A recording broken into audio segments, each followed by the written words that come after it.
Hello student, मैं doctor Pankaj Tiwari और आज मैं आपसे डिस्कस करूंगा एक प्रॉब्लम के बारे में जो रिलेटेड होगी आपसे वन डायमेंशनल वेव इक्वेशन से रिलेटेड होगी। तो स्टूडेंट आइए जो है हम इस प्रॉब्लम को देखते हैं क्योंकि बहुत ही इंपॉर्टेंट प्रॉब्लम आज हम आपसे डिस्कस करने वाले हैं।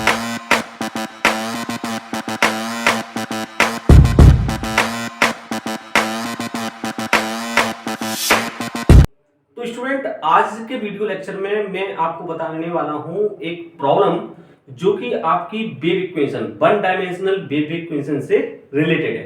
तो स्टूडेंट ये प्रॉब्लम जो है आपकी स्क्रीन पर लिखी है। इसके पहले प्रीवियस लेक्चर में जो मैंने रिकॉर्ड किया था उसमें मैंने इस प्रॉब्लम का जिक्र आपसे किया था। मैं वहां आपको सॉल्यूशन बता रहा था वन डायमेंशनल वेव इक्वेशन का।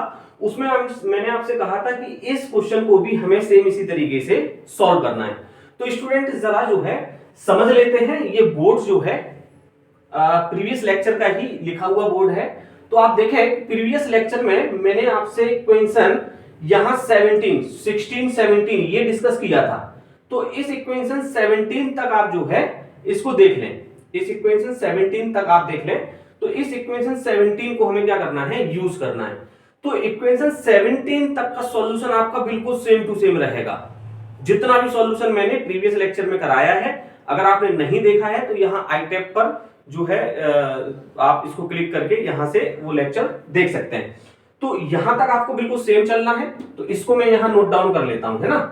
सॉल्यूशन में मैं इसको नोट डाउन कर लेता हूं, मतलब ये आप सॉल्यूशन कर रहे हैं और करने के बाद ये वाली जनरल सॉल्यूशन आपका बन रहा है u of x t is equal to summation n is equal to 1 से इनफाइनाइट, और ये आपने ले लिया an sine n pi x upon l into cos c n pi by l into t.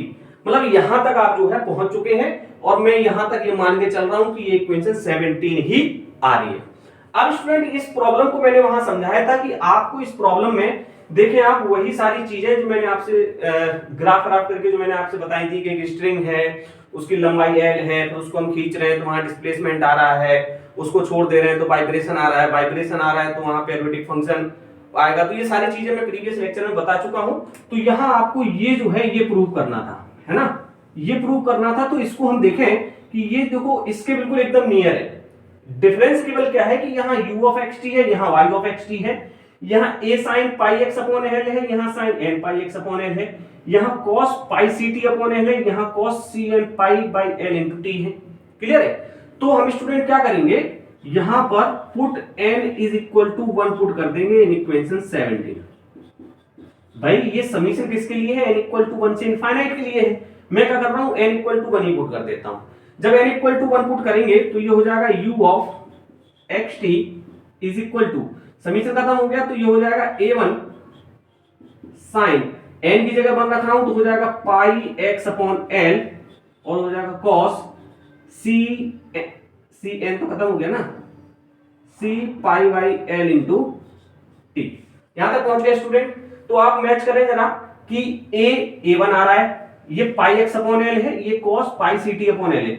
मतलब डिफरेंस आ रहा है a और a1 का और इसका डिफरेंस आ रहा है। तो स्टूडेंट आप ध्यान से देखें कि यहां मैं a1 को रिप्लेस कर रहा हूं a से, कोई दिक्कत नहीं कर सकते हैं क्योंकि a1 की तो कांस्टेंट ही है यहां और a हमारा कांस्टेंट है। इसके बाद हम लिखते हैं u बराबर u ऑफ एक्स टी, लिखते हैं ना कि u जो है फंक्शन है किसका, xt का, तो इसको हम u लिख सकते हैं।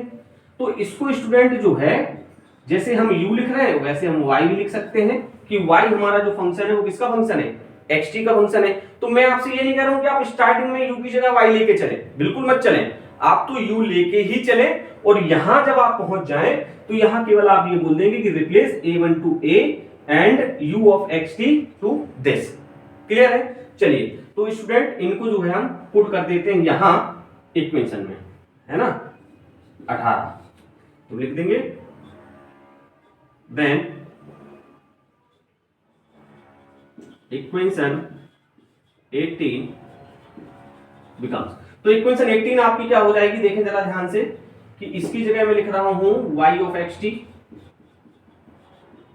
इज इक्वल टू, और a1 को रिप्लेस कर दिया a से, तो ये हुआ sine pi x upon l और ये होगा cos C pi by L into t, hence proved. तो ये प्रूव हो गया, हैंस प्रूव्ड। Clear student? तो आप समझ गए होंगे कि इस प्रॉब्लम को सॉल्व करने के लिए हमें उतने ही पहाड़ चढ़ने हैं जितने कि हम इसके प्रीवियस लेक्चर में चढ़ चुके हैं। क्लियर है ना? बस, तो ये सारे के सारे सॉल्यूशन आपको बिल्कुल सेम टू सेम करना है। यहां केवल 2 स्टेप आपके बढ़ जाएंगे और ये क्वेश्चन आपका प्रूफ हो जाएगा। तो स्टूडेंट, मैं आपको यहां कुछ प्रॉब्लम दे रहा हूं जो कि आपको खुद से सॉल्व करनी है और अपने आप को इंप्रूव करना है। यकीन मानिए, आप 2-3-4 प्रॉब्लम सॉल्व कर लेंगे तो ये टाइम की यहां बहुत बड़ी समस्या है, तो टाइम आपका जो है सेव हो जाएगा। क्यों? क्योंकि आप प्रैक्टिस करोगे तो स्टेप जल्दी जल्दी आपसे बनने लगेंगे। Clear student? चलिए, तो आइए देख लेते हैं कुछ अनसॉल्व प्रॉब्लम।